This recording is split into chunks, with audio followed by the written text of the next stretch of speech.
স্বপ্নে দেখা সেই রাজার কুমার ছবি মনে মনে এঁকেছি।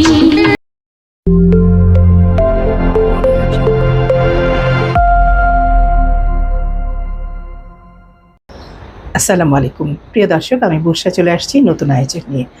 প্রিয় তারকা কিংবা প্রিয় শিল্পীকে হারানোর বেদনা অত্যন্ত কষ্টের। আমরা যে শিল্পীকে ভালোবাসি, যে তারকাকে ভালোবাসি, হৃদয় মাঝে রয়েছে যে তারকা কিংবা শিল্পী, তারা যদি এই পৃথিবী ছেড়ে চলে যায় না, ভীষণ কষ্ট হয়। আজকে তেমন একজন তারকাকে নিয়ে আয়োজন করেছি আজকের এই বিশেষ পর্বটি। আপনারা দেখুন, পুরো পর্বটি দেখুন, আর কেমন লাগলো অবশ্যই কিন্তু কমেন্ট করে জানাবেন। চলুন দর্শক, আর কথা বাড়াবো না, চলে যাচ্ছি আজকের আয়োজনে।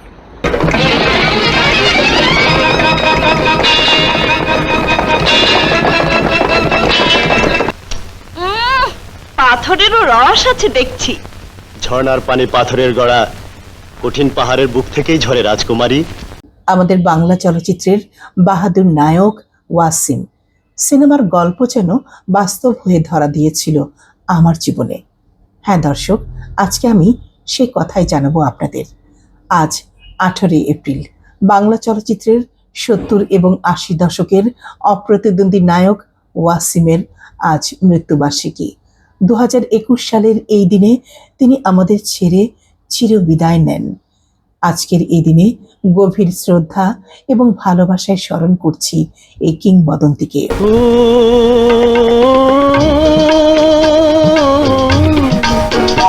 এই বাঁধন হারা এক বনের পাখি, যার নেই যে কোনো ঠিকানা।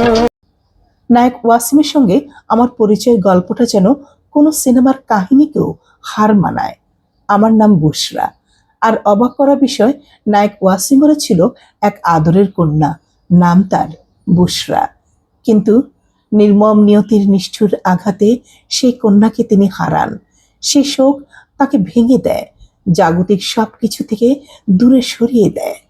আমি তখন কিছুই জানতাম না। একদিন বিটিভির একটি সাক্ষাৎকার অনুষ্ঠানের জন্য ওনাকে আমি ফোন করি। পরিচয় দিতে গিয়ে আমি বললাম, আমার নাম বুশরা। হঠাৎ করে এই নাম শুনেই তিনি থমকে গেলেন, তার কণ্ঠে যেন কাঁপন। তারপর খুব শান্ত স্বরে বললেন, আমি তোমাকে ইন্টারভিউ দেব। যে মানুষটিকে বড় বড় টিভি চ্যানেল বা পত্রিকা বহু চেষ্টা করেও সাক্ষাৎকার নিতে পারেনি, তিনি আমাকে একবার দুবার নয়, অনেকবার সাক্ষাৎকার দিয়েছেন। টিভিতে, রেডিওতে, যখন যেখানে বলেছি সেখানে তিনি আমাকে ইন্টারভিউ দিয়েছেন। আর প্রতিবারই একটাই কথা বলেছেন, তুমি বুশরা, তুমি আমার মেয়ে, আর তাই আমি তোমাকেই ইন্টারভিউ দিব। একটু শুনতে চাই কেন অন্তরালে রয়েছেন, কিংবা আমরা আপনাকে সেভাবে পাচ্ছি না। Because I lost my daughter. Her name is Bushra. Her name was Bushra, and she left forever from me.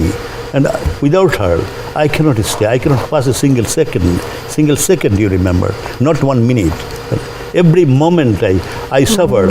I've been suffering from this disease, this trouble, this pain in me, in my heart. Just at any time, whenever I remember her, as automatically I shed tears and I cry.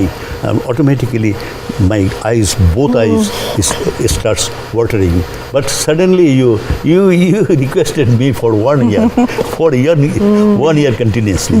At last, I thought to myself that she is Bushra, and my daughter was Bushra. So, in Bushra's name, this girl has come. I think I must accept. একজন কন্যাহারা বাবার হৃদয়ে হয়তো আমি তার হারিয়ে যাওয়া সন্তানেরই প্রতিচ্ছবি হয়ে উঠেছিলাম। আমিও তাকে বাবার আসনে বসিয়েছিলাম।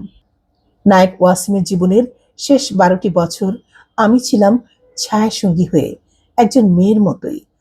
তার শেষ নিঃশ্বাস পর্যন্ত আমি ওনার পাশেই ছিলাম। তিনি আমাকে যে স্নেহ দিয়েছেন তা কোনো ভাষায় প্রকাশ করা সম্ভব নয়। সবচেয়ে কাকতালীয় বিষয় এই যে, আমার নিজের বাবা আমাকে যে নামে ডাকতো, অর্থাৎ আমার নাম তো বুশরা, আমাকে কিন্তু আমার বাবা বসু বলে ডাকতো। নায়ক ওয়াসিমও আমাকে বসু বলে ডাকতেন। আমি অবাক হয়ে একদিন জিজ্ঞেস করেছিলাম, আমার বাবা কিন্তু আমাকে এই নামেই ডাকতো, আপনি কি করে জানলেন? তিনি চুপ করে রইলেন কতক্ষণ, তারপর হাসলেন, বললেন, তুমি তো আমার মেয়ে, আর তাই তো আমি তোমাকে সেই নামেই ডাকি। আমি বুশরাকে জানাচ্ছি যে বুশরা নিয়ে আসছে এইখানে এই প্রোগ্রাম করতে, এবং প্রত্যেকেই আমাদের সহযোগিতা করেছেন। এবং এই ফুলের তোড়া আমার কাছে এমন মনে হচ্ছে এখন, যেটা ফুলের তোড়া হয় না, it has come from haven.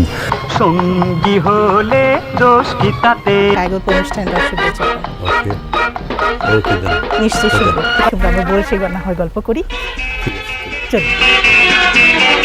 কথার মালা গাঁথবো এসো, সুরে সুরে মোরে ভালোবেসো। পড়াশোনাও এগিয়ে যাচ্ছি, তারপরে ঢাকা বিশ্ববিদ্যালয়ে ভর্তি হলাম, ওখানে পড়াশোনা করলাম 64, 65, 66, 67, 69। আচ্ছা 69 লাস্ট আমি মিস্টার পাকিস্তান কন্টেস্ট করি। আচ্ছা আচ্ছা। 69 লাস্ট। এই ছোটবেলা কোথায় কেটেছিল আপনার? ঢাকায় আমার জন্ম, ঢাকায় আমি বড় হয়েছি। তারপরে বেশ কিছুদিন মাঝখানে আবার আমি ময়মনসিংহে ছিলাম। ধীরেনের যে এই আয়ের মেঘ আয়, এই মেঘটা আসার জন্য, এটার জন্য কিন্তু এটা রিয়েল মেঘ। হ্যাঁ, এটা এরকম হয় না সহজে। উনি তো এসেন্সিয়ালি একটা বড় মাপের ডাইরেক্টর, বাইরে কাজ করেছেন তো, উনি বোম্বে কাজ করেছেন বিভিন্ন জায়গায়, সেজন্য তার এক্সপিরিয়েন্সটা একটু অন্যরকম। আজও 18 এপ্রিল এলে আমার মনটা ভারী হয়ে যায়। বনানী কবরস্থানে তার প্রিয় কন্যা বুশরার পাশেই তিনি চিরনিদ্রায় শায়িত রয়েছেন। প্রিয় দর্শক, বলুন তো, এমন গল্প কি শুধুই সিনেমায় হয়? না, কখনো কখনো বাস্তবও সিনেমার চেয়েও বেশি আবেগময় হয়ে ওঠে। আমার তারকাদের সাক্ষাৎকার নেয়ার জীবনে এটি ছিল সবচেয়ে স্মরণীয়, সবচেয়ে হৃদয়স্পর্শী অধ্যায়। বছর ঘুরে আবারও ফিরে এলো 18 এপ্রিল। মন থেকে শুধু ওনার জন্য দোয়া করি, মহান আল্লাহ তাকে যেন জান্নাতুল ফেরদৌস দান করেন। আমিন।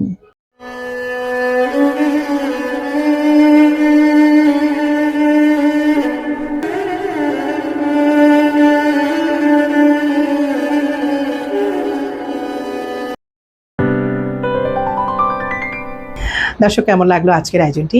আর এই প্রিয় শিল্পী সম্পর্কে যদি আপনাদের কোনো স্মৃতি থাকে, সেটি কিন্তু আপনারা কমেন্ট করে জানাতে পারবেন।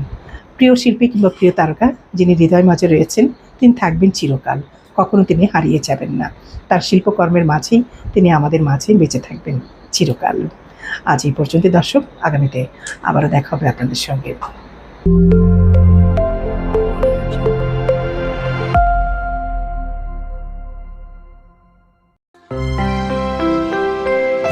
আপনাদের প্রিয় চ্যানেল বুশরা চ্যানেলের সঙ্গে থাকুন।